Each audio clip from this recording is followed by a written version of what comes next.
सो बच्चों, we are going to take जो definition of the define unit हम करेंगे यहाँ पर। यूनिट क्या होता है and explain the unit of a physical quantity. Physical quantity का यूनिट क्या है उसको हम एक्सप्रेस करेंगे। देखो बच्चों, unit of a physical quantity is defined as the reference standard of measurement of that quantity. जैसे हमने ऊपर हमने पिछले वीडियोस में भी हमने बताया कि नीड ऑफ मेजरमेंट है, measurement of a physical quantity है। तो unit of physical quantity is defined as a reference standard. ये एक हम रेफरेंस स्टैंडर्ड डिफाइन करते हैं। The unit of a physical quantity is defined as a reference standard of measurement and quantity. और हम इसको बोल सकते हैं it is a means to express a physical quantity. वो यूनिट को हम कैसे डिफाइन कर सकते हैं? Unit of physical quantity is defined as a reference standard of measurement of that quantity. और इसको हम शॉर्टली हम यूनिट को डिफाइन कर सकते हैं इट इज़ ए मीन्स। वो unit it is a means to express a physical quantity.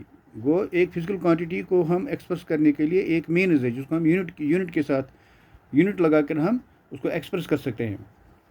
Measurement involves comparison of the quantity to be measured with a reference standard quantity. जैसे हमने वो भी पिछली वीडियो में हमने बोला कि मेजरमेंट क्या होता है।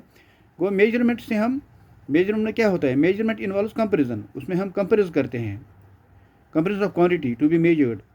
एक क्वांटिटी जिसको हमने मेजर करना है उसको कंपेयर करते हैं with a reference standard quantity, जो रेफरेंस स्टैंडर्ड क्वांटिटी दिया हुआ है। This reference standard of measurement is what we called a unit. जो ये रेफरेंस स्टैंडर्ड क्वांटिटी होती है उसको हम बोलते हैं यूनिट। सो जब भी हम मेजरमेंट जो है, measurement involves comparison of the quantity to be measured. Measurement में क्या होता है? It involves comparison of quantity to be measured. जो क्वांटिटी हमें मेजर करना है उसको कंपेयर करते हैं with a reference standard quantity. ये रेफरेंस स्टैंडर्ड क्वांटिटी जो होती है उसी को हम बोलते हैं यूनिट। वो जो हम यूनिट के साथ कंपेयर करते हैं। To determine the magnitude of a physical quantity completely we should know the unit in. एक तो हमें यूनिट पता होना चाहिए in which it is measured.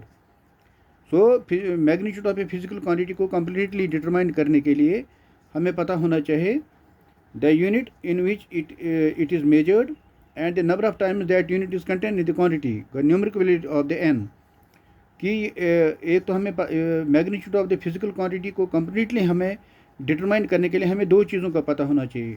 एक तो हमें पता होना चाहिए यूनिट क्या है, इन विच इट इज़ मेजर्ड, किस यूनिट में हम मेजर करते हैं। Second, number of times that unit is contained, वो यूनिट कितनी बार है इन द क्वांटिटी में, ये यूनिट कितनी बार है। That is numerical value n, numerical value of the n, ये n कितनी बार है। फॉर एग्जांपल अगर हम यहाँ पर लेते हैं दोबारा, if the length of a room is 5 metre then the unit is metre. अगर लेंथ ऑफ द एक रूम का लेंथ है 5 मीटर, इसका मतलब है कि यहाँ पर यूनिट जो है वो मीटर है और जो न्यूमेरिकल वैल्यू वो 5 है। वो बच्चों you will understand to determine the magnitude of a physical quantity completely we should know the unit. हमें यूनिट पता होना चाहिए in which it is measured.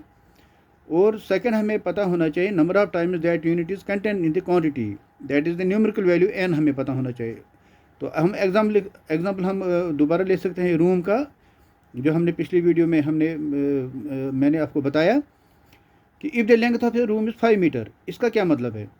इसका मतलब है कि जो यूनिट यहाँ पर जो यूनिट है वो मीटर है और जो न्यूमेरिकल वैल्यू n जो है यहाँ पर जो न्यूमेरिकल वैल्यू है वो 5 है। Here metre is taken as a standard of measurement. ये जो मीटर है वो ट्रीट किया जाता है वो as a standard of measurement. This statement implies that 1 metre is contained 5 times in the length of the room. इसका मतलब है कि जो इसका क्या मतलब है? इसका मतलब है कि दिस स्टेटमेंट इम्प्लाइज दैट, जो ऊपर हम ये स्टेटमेंट जो हमने पढ़ा, रूम का example 5 metre, length of the room is 5 metre. इसका मतलब है कि 5 क्वांटिटी मीटर तो यूनिट मीटर है और न्यूमेरिकल वैल्यू जो है वो 5 है। इसका मतलब है कि this statement implies that 1 metre is contained 5 times in the length of the room. वो रूम में जो 1 मीटर जो है वो 5 टाइम्स है। जो रूम का लेंथ है that 1 metre is contained 5 times. 1 meter is contained 5 times।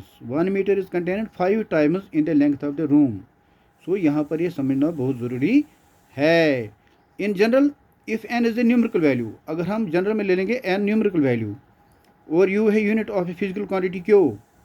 So in general, if n is a unit, if n is a numerical value, when u is unit, when unit is u, n is numerical value for a physical quantity q, then हम लिख सकते हैं q is equal to n into u. So in general में आपको ये याद रखना है. In general, if n is the numerical value when unit is u for the physical quantity q, then हम लिख सकते हैं q बराबर है n इंटू यू. q बराबर है n इंटू यू. सो इसका मतलब है कि जो q is always same for a given quantity.